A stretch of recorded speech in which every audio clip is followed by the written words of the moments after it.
Hi, and welcome to Kartzinel Conversations. I'm your host, Dr. Jerry Kartzinel.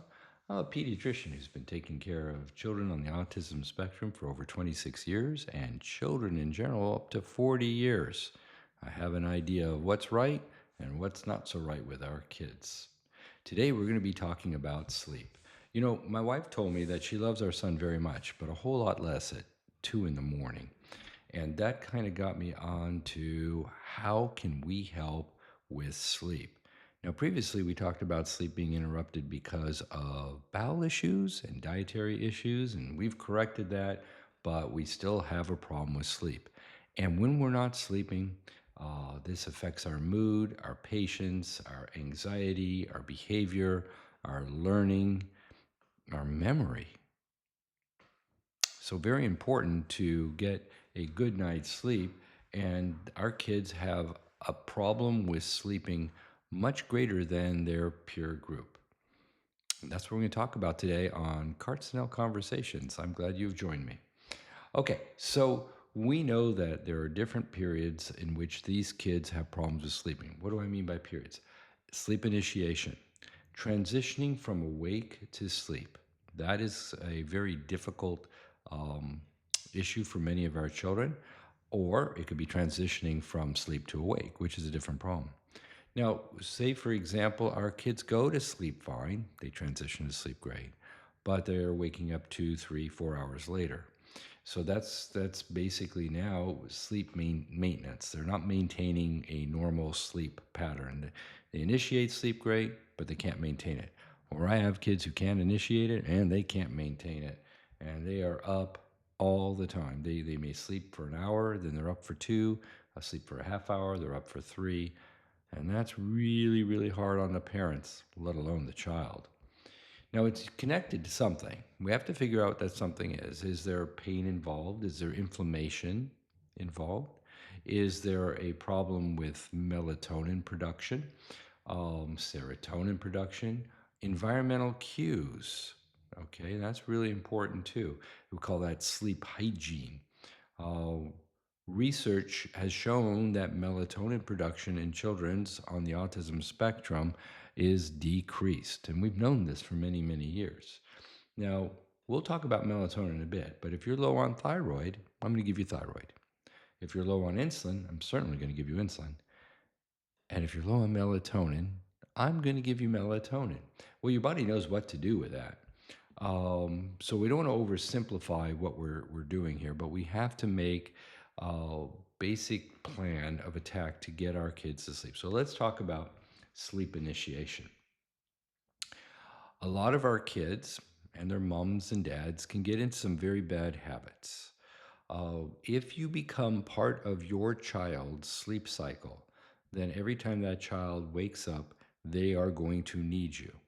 What do I mean by that?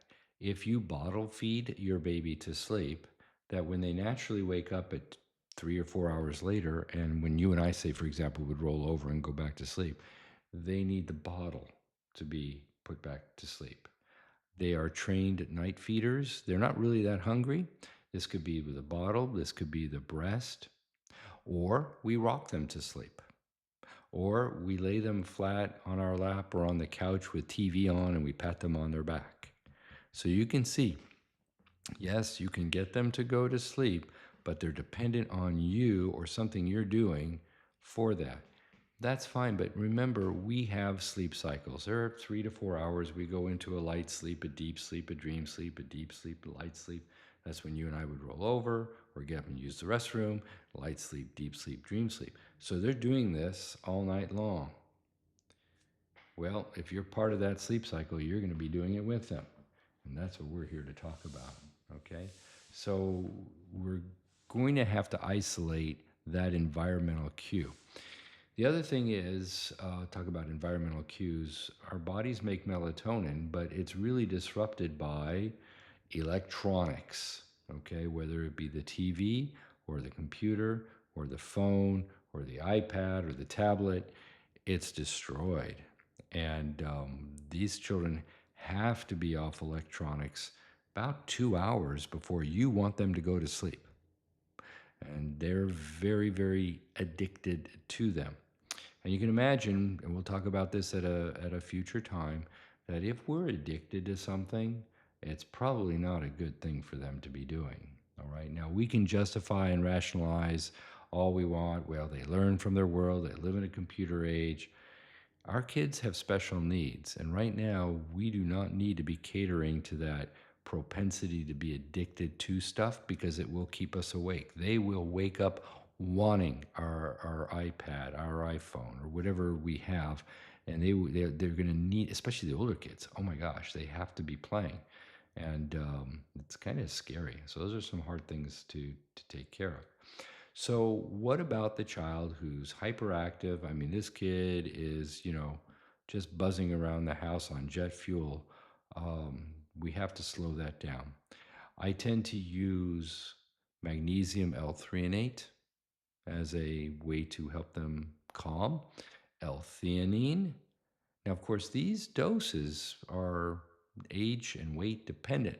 So, anything that I use in my clinic, if it's something that you want to use, you probably have to work with your physician to get the right dosing. But I want to let you know we do have to calm them down. Now, we previously talked about rocket fuel, sugar. We do not need to be giving them sugar at nighttime. And it could be natural organic juice, that's sugar. It could be organic French fries. The body converts starches into sugar really rapidly. My son being a type 1 diabetic, if he eats rice or French fries, I have to give him a lot of insulin to cover that sugar because the body converts it so quickly to sugar. So we just have to be careful. Cookies and cakes, even organic fruit like a banana, that's sugar. I mean, if my son eats a banana, I have to give him 2 units of insulin just to cover that banana.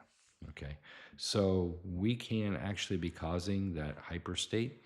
They need a high protein, high fat diet if possible, because some of our kids are very, very picky. And we'll have to talk about the picky eater at another conversation.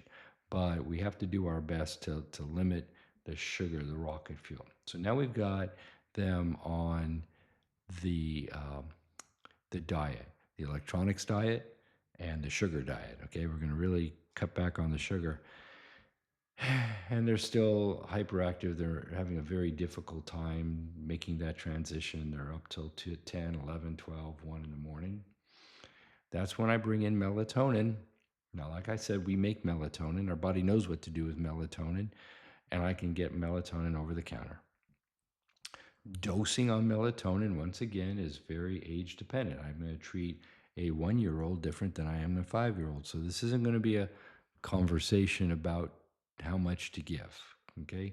But in my clinic, I do use a lot of melatonin. Now, there are two forms of melatonin. There is a fast-acting or regular melatonin, and then there's the slow release.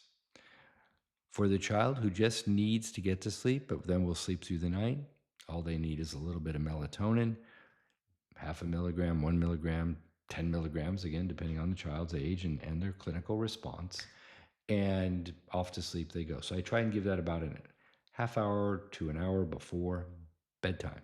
Okay, so if I want that child to be asleep at 8, I'm going to be giving around 7:15. Okay, to help them that, and the magnesium and the theanine. Okay, I can stack them.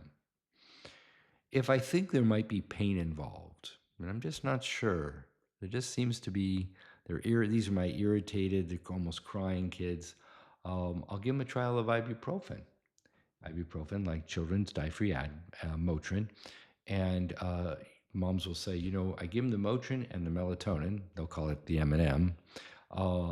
Oh my goodness, he or she's like asleep in 20 minutes, and it's the most wonderful, quiet sleep the whole night long.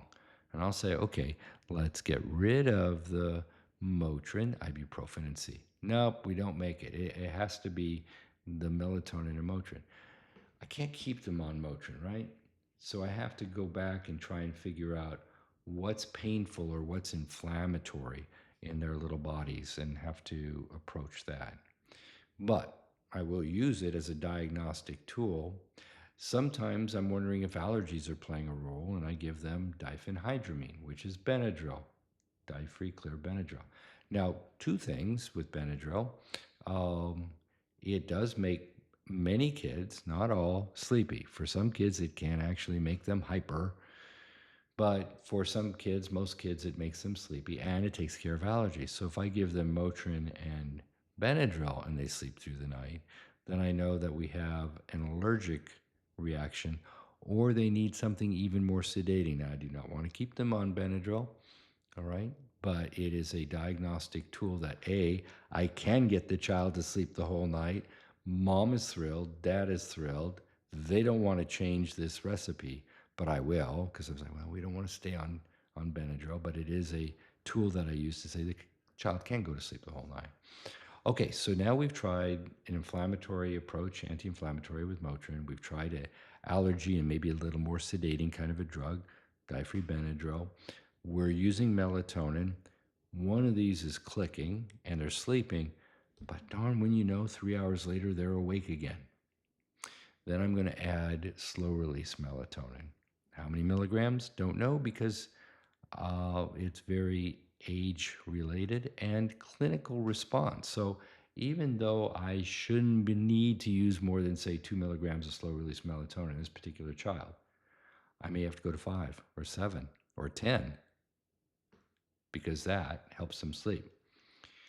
Remember, when we talk about supplements and medications, because all of these really are medications of one degree or another, the safest thing to do is nothing. I'm not left with that option with these kids. You know, there's going to always be advocates out there who will say, oh, you should never use Benadryl, you should never use melatonin, you should never use. And I'll say, okay, great. When you sit in this seat and you tell this family what to do so they can function, because moms who don't sleep are not functioning great. I have one of those. She does not do well waking. I can get up at 3 in the morning. I'm fine. I don't have a problem with that. I can work on 4 hours of sleep, but not my wife. Oh my goodness. She gets up in the middle of the night. Even if she goes back to sleep, she's a grouchy girl for the rest of the day. Some of you know exactly what I'm talking about. So that was a priority in my household, was to get my son to go to sleep and stay asleep. Okay. So those are some things out there we have to be careful. Remember, the safest thing is to do is nothing, but nothing for many of our families is not an option. We have to do something. I had one mom say, you need to fix the sleep problem because if you don't, either he's going to the psych ward or I'm going to the psych ward, but somebody's going to go to the psych ward. That's sleep deprivation. And you know, sleep deprivation is still the number one torture in the world. So it is very devastating on the mental function and brain health. So I take it very seriously. Two things I take very seriously: gut health and sleep. They kind of go together because if you don't fix one, the other's not going to get better. You got to fix the gut, and then you have a chance at sleep. So we've already talked about how we're going to work on the gut. Those were our last few conversations. So now we're focusing on our sleep. Okay. So now we've used the melatonin, still not working. I can add some CBD oil.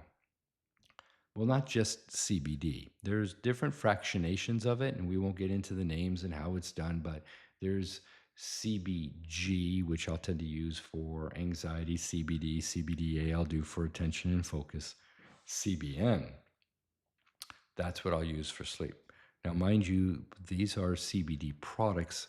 They don't have THC, or it's so slight that nobody cares. The FDA or whatever doesn't care. It can be sold anywhere. There's different qualities, obviously, of CBD oil. The CBD oil that you get at 7-Eleven is going to be different than you would get at a facility that caters to medical improvements using CBD products. Okay. So I use CBN as in Nancy, or nighttime. Just think of that. CBN, nighttime medicine. I can use it in the daytime too for my hyper kids, not to make them necessarily sleepy or go to sleep. That would be bad, but to calm them down. So I'll use my CBD oils that I have available to help with focus, concentration, nighttime anxiety. Sometimes they don't have the clout that's necessary, but they're herbal and they're safe. But sometimes even they don't help. So we stack things together, and the parents are still saying, she's still not sleeping. She's still not. And you don't have to wait weeks or months. I mean, you give melatonin tonight, it works tonight. You're not giving it for tomorrow night. So I can make in my clinic these dose adjustments relatively like every day, every other day until we capture sleep. And once we capture sleep, nobody does the happy dance for 8 weeks because can't tell you how many times they're sleeping through the night, they're sleeping through the night, and 2 weeks goes by, they're not sleeping through the night. It's like, well, what have you changed? Nothing. So somehow the brain wants to get up in the middle of the night. The brain doesn't want to go to sleep, and it'll fight it. It'll fight it. So I have to make some dose changes, but we will get it. We will get it.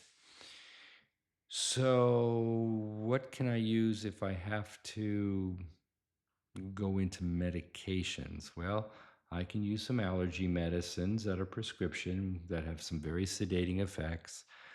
I prefer to use something called clonidine next. Clonidine's actually approved for pediatric sedation. That's how I learned about it initially, way back.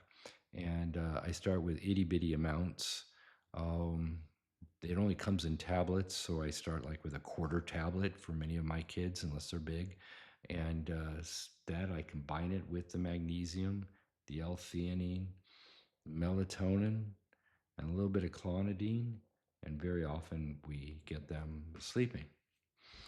For my bigger kids, sometimes I have to use some serious medications like trazodone. Why would I even consider that? Well, because the brain does all its repair during sleep.